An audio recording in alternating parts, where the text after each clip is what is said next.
தங்கவேலி, மதிப்புமிக்க தலைவர்கள் பேர் சொன்ன லேட் ஆகிடும் சொல்கிறேன். ஏன்னா சார் சொல்லணும்னா 2 சொல்லணும், வழக்கத்தை சொல்லணும், எல்லாம் சொல்லணும். அந்த இதில் வந்து சோனா தலைவர் எல்லாம் ஈக்குவல் தலைவர்கள் அவங்கவுங்களுக்கு அவங்களுடைய ஸ்ட்ரென்த்து, அவங்களுடைய தகுதி, அவங்களுடைய திறமை யாரையும் வந்து குறைச்சி மதிப்பிடுறது கிடையாது. எல்லாமே சமமான தலைவர்கள். இன்னைக்கு என்னத்துக்கு சேர்ந்து சொன்னா தங்க வயதை காப்பாற்று. தங்க வயதில் வந்து ஒரு பிரச்சனைனா அது வந்து எதிர்த்து போராடும், அதுக்கு தகுந்த வரை தலைவர் இருக்கும் அப்படின்னு சொன்னா ஒரு ராஜா என்ன பண்ணுவாரு, யானைப்படை, குதிரைப்படை, அப்புறமா வால்படை, அந்த மாதிரி பணப்படையா இருக்கும். இப்போ நம்ம தலைவர் எல்லாம் இருக்கும். என்னுடைய சஜஷன் தப்பாக இருந்தாலும் சரி, கரெக்டாக இருந்தாலும் சரி, நீங்கள் தான் தீர்மானம். இதில் வந்து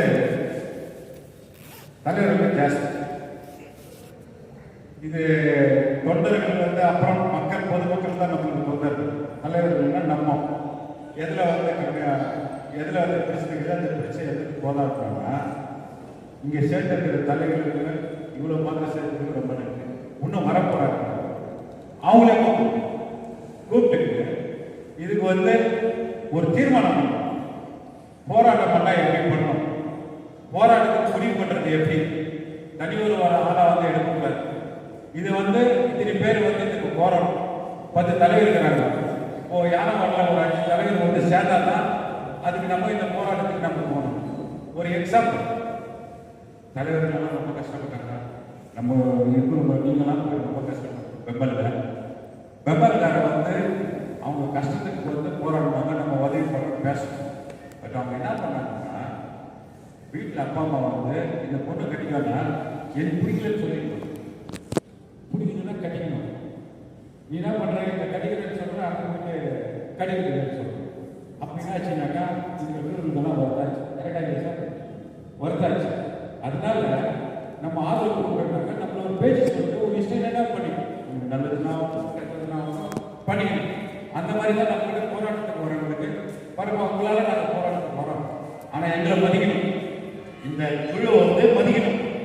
நீங்கள் குழுக்கிட்ட வந்து நாங்களாம் வந்து தெருவு வந்து எங்களை மதிக்காத நீங்கள் போகக்கூடாது அப்படின்ற ஒரு கண்டிஷனும் நம்ம வைக்கணும். Correct sir? அப்படி வச்சதான் இதுக்கு வந்து சார் இதுக்கு வந்து வலிமையான ஒரு தலைமை தேவை. இப்போ நீங்கள் பாடப்பட்டு இவ்வளோ பேர் கூப்பிட்டுக்கிறீங்க. இவ்வளோ பேர் கூப்பிட்டதில்ல இன்னும் வர தலைவர் இருக்காங்க. இப்போ சில பேர் வரதில்லைன்னு சொல்லலாம், சில பேர் வரணும். 100 பேர் போராடுறதுல நம்ம 10 பேர் போய் போராடுறோம். கரெக்டான நம்ம 10 பேர் போய் போராடுறோம்.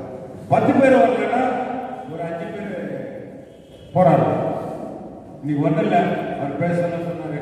முனிசிபாலிட்டியில் வந்து வந்து பேசுறேன், ஐயா நாம பறைய தலித், என் மக்கள் தலித் மக்கள் காலேஜுக்கு ரிசர்வேஷன், எல்லாருக்கும் ரிசர்வேஷன். அந்த காலேஜ் நம்ம தாழ்த்தப்பட்டவங்களுக்கு அதுதான் கெதி.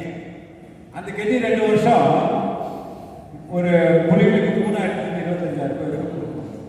அது கொடுக்கலன்னாக்கா நான் கேட்கணுமா? அப்போ எதுக்கு மீசை, எனக்கு மீசை வேணுமா? ஃபர்ஸ்ட் வந்து நான் மீசை வைக்கிறதோட பரவாயில்ல, நான் மீசை வச்சு சுத்துறேன்னு அந்த மீசை வேணாம். அவங்க பேசுறது எனக்கு மீசை வைத்து நான் பேசுறேன். எனக்கு பதவி பற்றி ஐ டோன்ட் கேர். காங்கிரஸ் கட்சி நீங்க எனக்கு பதவி வேணாம், நாளைக்கு ராஜ்குமார் பண்ணுறேன், எங்களுக்காக நான் தியாகம் பண்ணுறேன். அந்த மாதிரி ஒரு தலைவருக்கும் உணர்வு வரணும், உணர்வு வரணும். நம்ம கேஜெட் வந்து துப்பாக்கி மாறத காட்டினாங்க. நம்ம போராட்டத்தை வெற்றி பெற்று இன்னைக்கு இந்த கம்யூனிஸ்ட் தலைவர்கள் கரையப்ப போராட்டம் ஏன் பொதுமக்களுக்கு பாரமாக இருக்கக்கூடாது, அது கேவலமான இல்லை. அதுக்கு கூட போராடணும்னு என்னன்னா அவங்க உணர்வு, நம்ம நாட்டினுடைய மக்கள் மேல வந்து உணர்வு தினந்தோறும் போராட்டம். அதுக்கு பெரிய போராட்டம் வரணுமா டெல்லியில் தான் பண்ணுறாங்க சார். அந்த மாதிரி அவங்க கட்சியில வந்து போராட்டம் பண்றாங்க. தனி ஒருவனா போயிட்டு நம்ம இது பண்றத விட நம்ம எல்லாம் சேர்ந்து போராட்டம் வெயிட். நம்ம யாருக்காக போராடுறோம்? மக்களுக்காக. மக்களுக்காக போராடுறதுல அதிகாரிய அரசாங்கத்தை எதிர்த்து போராடுறோம். ஒரு தனி மனிதனை நான் போராடுறது இல்லை. அதுக்கு டார்கெட் பண்ணனா ஒரு துப்பாக்கி தான் நம்ம சொல்லணும்னா அது ஒன்று குண்டு இருக்கும். அது குண்டுக்கும் போராட்டம் பண்ணணும், துப்பாக்கியும் போராட்டம் பண்ணணும். புரிஞ்சுச்சுன்னா அண்டர்ஸ்டாண்ட் ஆச்சா? அந்த குண்டை விட்டு நம்ம வெறும் துப்பாக்கிக்கு குண்டு முடிச்சுட்டா ஆகாது. இல்லை வெறும் குண்டு போட்டாலும் வெடிக்காது. அந்த குண்டும் துப்பாக்கியும் சேர்ந்தா பண்பட்டு அப்போ அரசாங்கத்தில் இருக்கிற அதிகாரிகளையும் அரசாங்கத்தில் இருக்கிற அதிகாரத்தை கீழ்நிலை எடுத்து நம்ம போராடணும்னு அர்த்தம். அதுதான் துப்பாக்கியும் குண்டும் சேர்ந்து வெடிக்குது. கரெக்டா சார்? துப்பாக்கியும் குண்டும் போட்டு சேர்ந்தாச்சா அதிகாரத்தில் கீழ்நிலைக்கும் இவங்களுக்கு 2 பேருக்கு வந்து நம்ம போராடணும்னு அர்த்தம். இது வந்து நம்ம முன் வச்ச காலை பின்னாடி எடுக்கிறாரு. நான் தான் சொல்றேன், போருக்கு வா, வீட்டுக்கு ஒருத்தர் வா மகனே அப்படின்னா ஆர்மி மாதிரி அமரன் பிக்சர்ல நான் செத்தால 10 பேரை சுற்றி சாவடா சொல்ற இது எழுச்சி நம்மளுக்கு இருக்கணும். ஏன்னா நம்ம போருக்கு தயாராகிட்டோம். நம்ம சாவுமா, வாழுமா, வீட்டுக்கு வருமா? இப்போ இங்க மைண்ட் செட் தான் உள்ள போனா பணம், வெளியே வந்தா பணம். இந்த போராட்டம் வெறும் பெம்பல்காரங்க மாத்திரம் இல்லை, பிஜேபிக்காக போராடணும். இன்னைக்கு எஸ்பி தொழிலாளி அண்ணா உங்க வீட்டுக்கு சர்டிஃபிகேட் கொடுத்துருக்காங்க. எவ்வளோக்கு எவ்வளோ கொடுத்துருக்காங்க? 100 கட்டுக்கிறேன். உனக்கு எப்படி காத்தாகும்? சென்சஸ் இல்லையா? முனிசிபாலிட்டிக்காரங்க அழகையா? அதுதான் 100க்கு 100 இருக்கிறத வந்து 100க்கு 100 1000 ஸ்கொயர் ஃபீட் ஆச்சு. அவன் கொடுத்துருக்கிறது 18க்கு 20 360 ஸ்கொயர் ஃபீட். உங்ககிட்ட அந்த பேப்பரை எடுத்து காத்தா போக சொன்னா கோர்ட்டுக்கு போனாலும் ஆகாது, தாசில்தார்கிட்ட போனாலும் ஆகாது, முனிசிபாலிட்டி போனாலும் ஆகும். அப்படின்னா வீட்டை கட் பண்ணிக்கிட்டா முடியாது. ஏமாந்துட்டா. அதுக்கெல்லாம் வந்து சார் கூட சொல்லியிருந்தார், இந்த மாதிரி அந்த எக்ஸ்ட்ரா நீ 10க்கு 18 விட்டு மீதி எவ்வளோ எக்ஸ்ட்ரா எடுக்கிறோம் அதுக்கு ஒரு தொகை வந்து நிர்ணயம் பண்ணி மைன்ஸுக்காக வாங்கிட்டு அதுக்கு காத்தா பண்ணி கொடுத்தா உண்டு. இல்லைன்னா அல்வா தான். அவன் கொடுத்துட்டு போட்டு வந்து அந்த பத்திரம் வந்து அல்வா கொடுத்த மாதிரி நான் அந்த ஸ்டேஜ் விட்டு இறங்க ஏன்னா அந்த வாய்ப்பு இந்த ஸ்டேஜில் பேசுறேன். அது அல்வா கொடுத்து அனுப்பினேன் மைன்ஸ். இது யாருக்கும் தெரியல. இது வெடிக்க வைத்த போராட்டம் வந்து வெடிக்கும். அதுக்கு நம்ம தான் போராடணும். இந்த மாதிரி நிறையா இன்னும் நம்ம எஸ்சிகளுக்கு 80% இருக்குது ரிசர்வேஷன். இது தாழ்த்தப்பட்ட நீங்களுக்கு இது தகுதி. அதில் எவ்வளோ ஸ்கீம் இது யாருக்குமே தெரியுது. அந்த முனிசிபாலிட்டி கூட நான் பிரசிடண்டா இருக்கிறவங்க கூட யாருமே வந்து இந்த ஸ்கீம் இது கூட இந்த ஸ்கீம் கூட இந்த ஸ்கீம் கூட கேட்டதே இல்லை. தங்க வயசுக்காரங்க அவ்வளோ நல்லது. எவனா ஆட்சி பண்ணி போனாங்க அப்படியே மூட மூட்டையாக கொடுக்குறாங்க. அதெல்லாம் நம்ம தட்டி கேட்டு நம்ம மக்களுக்கு வாய்ப்பு கொடுக்குறாங்க. நீங்கள் ஒரு நல்ல தலைமையை ஏற்படுத்தி நீங்கள் யாரை நீங்கள் சொன்னீங்கன்னா அந்த தலைமை நாமளே ஏற்றுக்கிறேன். நீங்கள் யாரை பண்ணாலும் ஏற்றுக்கிறேன். எனக்கு ஒன்றும் ஈகோ இருக்குது. அதே மாதிரி நம்ம தலைவர்களெல்லாம் வந்து ஒற்றுமையாக இவங்க இதில் தலைமையில் நம்ம இருக்கணும் அப்படின்னாக்கா தான் அது வந்து நம்ம ஒற்றுமையாக இருக்கிறதுக்கு சமம். அதில் வந்து நீங்கள் என்ன பண்ணுங்கன்னா ஒரு அதுதான் குதிரைப்படை, சேனப்படை, யானைப்படைங்கிற மாதிரி இந்த தலைவர்களுக்கு பங்கு கொடுக்கணும். நீங்கள் இந்த இதில் பொறுப்பு, நீங்கள் இதுக்கு பொறுப்பு, எஜுகேஷனுக்கு பொறுப்பு, படிக்கிற பசங்களுக்கு என்ன வேணும் அதுக்கெல்லாம் கவனிக்கிறது பொறுப்பு, இந்த தாசில் ரெவன்யூ டிபார்ட்மெண்ட்டுக்கு கவனிக்கிறது பொறுப்பு.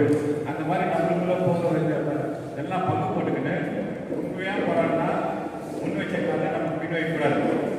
நம்ம வந்து ஏதோ பேச்சுக்கு ஸ்டார்ட் பண்ணோம்னா அந்த ஊரில் இருக்கிறவங்க நம்ம கேள்வி கொடுத்தாங்க. அப்புறம் பின்னாலே நம்ம வருங்காலத்தில் இருக்கிறவங்க கூட வந்து இந்த குழு போராட்டங்களை வந்து பண்ண முடியாது.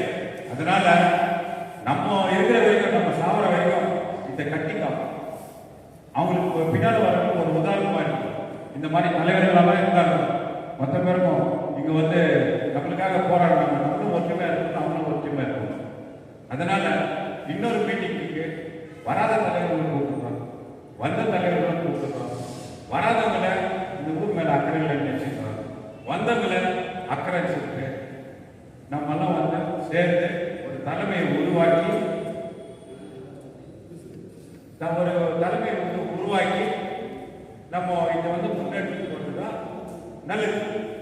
இதுக்கு யாருக்கும் போயிருக்குன்னு இவங்களை பேசக்கூடாது அவங்களை பேசக்கூடாது இல்லை, எல்லாரையும் பேசணும். யார் நம்மளுக்கு அதிகாரத்தில் இருக்கிறாங்களோ அவங்க சரியா பண்ணலையோ அவங்களுக்கு அதிகாரத்தை வந்து நம்ம மக்களுக்கு நீங்க செய்யணும்னா அவங்களை தட்டி கேட்கிற உரிமை நம்மளுக்கு இருக்கு.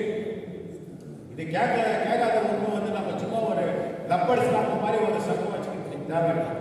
நம்ம கத்தி எடுத்து சண்டை போடுறது ரெடி, துப்பாக்கி எடுத்து சண்டை போடுறது சரி, வெளியே சண்டை போடுறது சரி, எல்லாத்துக்கும் ரெடியா இருக்கணும். அதுதான் ஒரு போராட்ட குழு.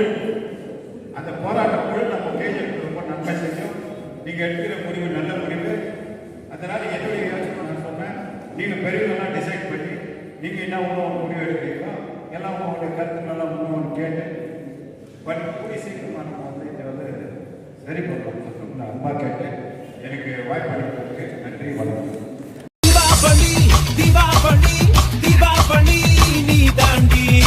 ஆரம்பிக்கலாங்களா?